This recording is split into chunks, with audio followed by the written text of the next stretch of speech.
Have you ever found yourself utterly exhausted after what was supposed to be a rejuvenating, relaxing hike on the trail? Or have you spent too much time prepping in camp when you could have been enjoying the sunset? Today, we're diving into 10 uncommon hiking tips that are not that commonly advised, I think, and hopefully they're going to help transform your next outdoor adventure. Stay tuned to find out how to hike smarter, not harder. Hi there, welcome back to the channel. Mauser here. If you don't know me, well, I've been hiking here in Tasmania, Australia, and other places around the world for over 30 years.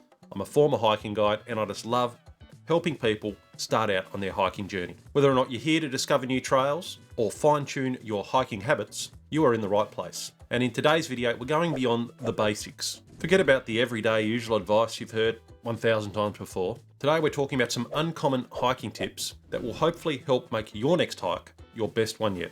That's interesting. Let's get straight into the video.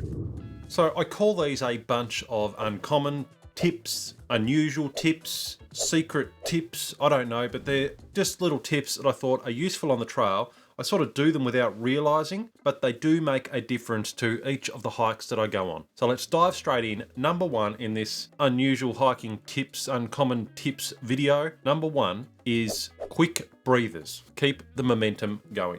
So have you ever noticed how when you take a long break, it is a bit harder to get the momentum going again? It's a bit harder to take off, especially after like a lunch break. You've been sitting there for maybe an hour, and then you've got to get back on the trail, and it's a bit of a battle for the first 15 or 20 minutes. Well, your muscles have cooled down and your motivation dips a bit. Now, while a longer break at lunchtime is okay, what I used to do back in the day is I would stop for these breaks, after every hour and a half, 2 hours. And I remember some days out on some of my early trips, we would find ourselves sitting there for half an hour to 40 minutes for a short break. We'd be taking in the views, we'd be looking around in the sunshine, having a lovely old time. But then we'd find we'd take off, we were traipsing, we were taking our time. These days, what I find works best is short, sharp breaks. We will stop for a brief sort of 5-minute break, have a quick snack, have a quick drink, and then we're on the move again. And we might do that every hour and a half to 2 hours. And this even includes things like just stopping for a quick photo stop. That is actually a quick little break. And I really love this because I can actually stop pretty often, take a quick couple of snaps. I might be stopped for 30 to 60 seconds, but it's just enough time for me to have a little breather, take in a view, and continue on my way. And I find that when I do this, I progress further, I feel better, and then when I have that lunch break, I just appreciate that a bit more. But my lunch break generally is pretty short, 30 to 40 minutes, absolute max. Again, I'm not trying to cool down too much, I'm trying to stay warm, and when I do take that break, I'm putting on a nice warm jacket, putting on gloves if I need them, putting on a beanie and staying warm, and then getting on the move again as soon as I've finished. So give that a try. I find it makes a difference. Short, sharp breaks. And the other thing with that is you might get into camp a bit earlier and then you've got a whole afternoon or a whole evening to relax. It's nice. Number two in this uncommon hiking tips video is efficiency in camp, the evening ritual.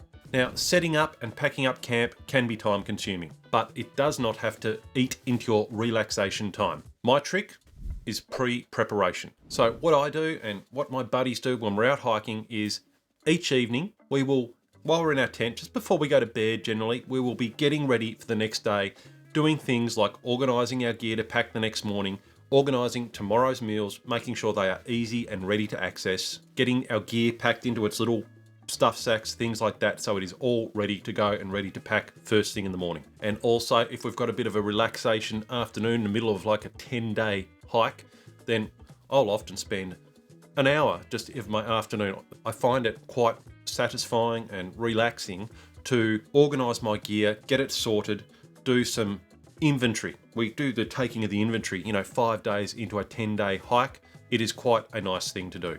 This not only saves time in the morning, but it can reduce stress as well. And it will make your mornings much smoother, and your hike each morning will start on a positive note. Even on those rainy days where you've got to get up in the rain and get going, everything's organised. You're ready to go, your gear's ready to put on. It is much easier. Third on this unusual tips trick list is hike where your heart is. Now, there really is something magical about hiking in a place that really resonates with you. Whether it's breathtaking scenery, which is one of my loves when I'm out hiking, the unique challenges, or the sentimental value, trails can motivate and inspire us. So try and choose destinations that speak to you personally.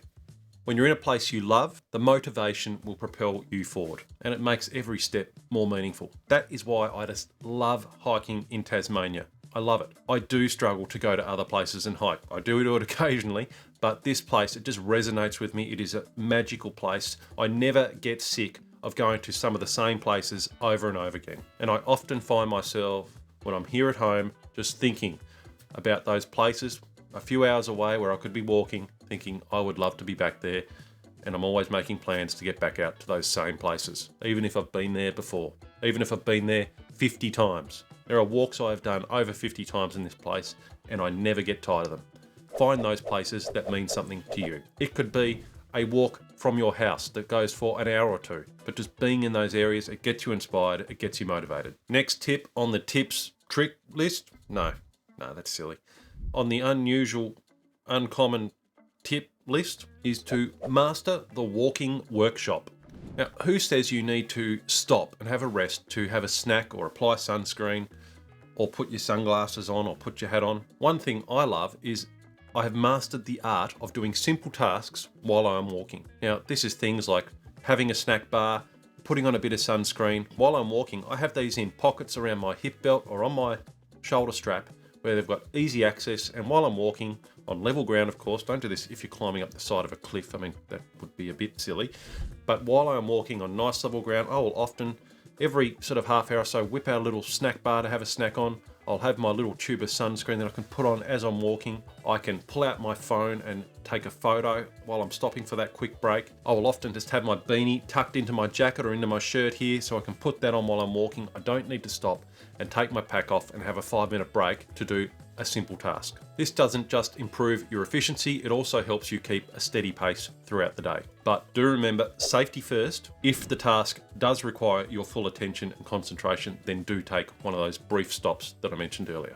Next up was an important tip that I would always give my guests when I was guiding them here in Tasmania on the overland track, and that was with muddy waters to walk through them and not around. Now, when you're walking and you encounter a muddy puddle, the instinct often, especially for beginners, is to go around the puddle or the little bit of mud to avoid getting wet feet. However, that is really the worst approach. The least impactful action you can do is to go straight through the middle of that muddy puddle. Avoiding the mud widens the trail, and it does negatively impact trail maintenance and sustainability. I did read somewhere, I don't know where, that it takes something like 25 passes to create a new trail if you're constantly going around the edges, and I see this all the time in some of the rougher tracks and trails that I hike in. You'll see muddy sections with footprints through them, but then around each side new trails have developed, and the trail ends up getting wider and wider. And this is something we used to see years ago on Tasmania's Frenchman's Cap track through the Sodden Loddons.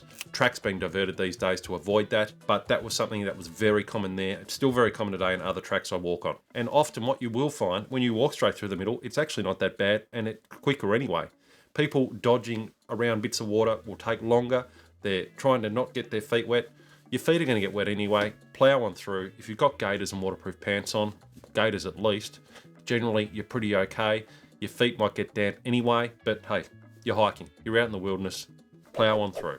Next tip, and this is one that I was just stressing to my son yesterday because he's heading out on a winter overland track trip, and one thing I was stressing to him was pack perfection. Constantly check your pack straps. So when you're out there, constantly be checking the straps around your pack and adjust them as necessary. Adjust those load lifters on the top, check your side straps, check your waist strap, check all of them constantly, especially when you're having those short breaks, to make sure that nothing is loosening off and that you've got maximum comfort happening with your pack. This can prevent discomfort and potentially prevent injury, and it will help keep you in top form for the rest of your hike. Next up, and it's one of my favorites, this one is number 7, and it is look back and survey the area. Now, every time you start hiking, especially when you are leaving camp in the morning or even just after a short break, take a few steps forward, turn around and survey the area you have just come from. A quick check of the area from a different perspective can help you prevent leaving anything behind.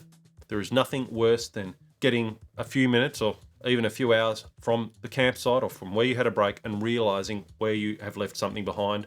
I've seen it happen, I've done it myself, and often if it's a few hours behind and it's a beanie or something, then it's gone. Sure, you might get it back from another walker when they come through and finish the walk, but it really is, if you just walk out of camp or walk out of that break site, turn around, have a look, then it may prevent unnecessary heartache later on. Number 8, and this is another one of my favorites. Most seasoned hikers know this, they're well aware of this strategy, but especially newer hikers, it is pretty crucial, very helpful tip, and that is to dress 15 minutes in advance. And what do I mean by this? Well, if you think about where you're going to be at in 15 minutes when you're departing camp, you're going to be up a hill or walking along somewhere, you're going to be getting hot. And when you dress 15 minutes in advance, what you are doing is you are thinking ahead, and you're going to prevent overheating and potentially sweating in cold weather. Starting a little bit colder helps you maintain a nicer walking temperature throughout your hike. So on those really cold mornings, and I'm going on a walk very soon, it's going to be very cold, I will try to start just with like a thermal on. Definitely not like, try not to start out in my thick jackets, fleeces, that sort of thing. I'll try to have a minimal sort of setup going when I'm charging out of camp in the morning and getting things going. I'll have the beanie on and the gloves on to help sort of keep the extremities warm, but when I warm up, they go straight into just under my thermal to sit there or in my pockets, and I can sort of adjust my temperature while I'm walking. Next tip on the uncommon tip list is slow and steady pacing yourself on the trail. Now, many beginners, especially those ultra fit ones, will start out by bolting up the trail, sprinting along, and often they can end up totally exhausted or worse, especially when you're on a longer multi-day hike. Slow down a little. Going super fast, especially when you're loaded down with gear for like a 10-day walk or something, and trying to hike too far in that one day and too fast can really wear you down. It's not so much about how fast you get there, it's about enjoying the journey as well. And what I like to do is sort of figure out a pace I am comfortable with that I can maintain pretty regularly, and that's generally on a good trail, maybe 4 kilometers every hour. That's about the pace that I know I'm pretty comfortable at. So as long as I'm sort of going along at those speeds on the general terrain I'm used to, that's what I'm happy with. I'm not trying to go and do 10 kilometers an hour because I don't need to, but that is certainly one to think about. Number 10 on our uncommon tip list today is snack smart. Keep energy boosts handy. So one thing I have really done a lot in the last few years, not something I used to do so much, is I keep plenty of snacks handy on me throughout the day. So I'll have my snack bars, my scroggin bag, everything in my hip belt or on pouches on my sternum strap, or even in my pockets and my raincoat. So I'm not having, like I said before, I'm not having to drop my pack and get it out as I go along. But this not only gives you frequent energy bursts, it also prevents that stopping frequently, and it helps maintain your momentum and keeping the energy levels up. This strategy has really helped me on some of the big walks I've done the last 2 years, where I have had to cover decent sized days, but I have sort of set myself the goal at the start of the day. Look, I'm going to have a snack bar every half hour to an hour today. I'm going to keep 4 on me, so I really only need to stop every hour or 2, maybe every 2 hours, to reload the snacks into those pockets. And it's a system that has worked really well for me. I can, while I'm walking along, pull a snack out and have it, look at the watch, right, I'll have another one in 40 minutes or so. And it has served me very well. And I know if I'm feeling a little fatigued, I'll slow down slightly and I'll have a munch on a bar and just keep the energy up and continue on. Highly recommend that tip. It's one of my favorites. And if, like me, you like that tip and you are still hungry for a bit more, then check out this video where I go into a few more tips about how to make your next hike more enjoyable. Thanks for watching.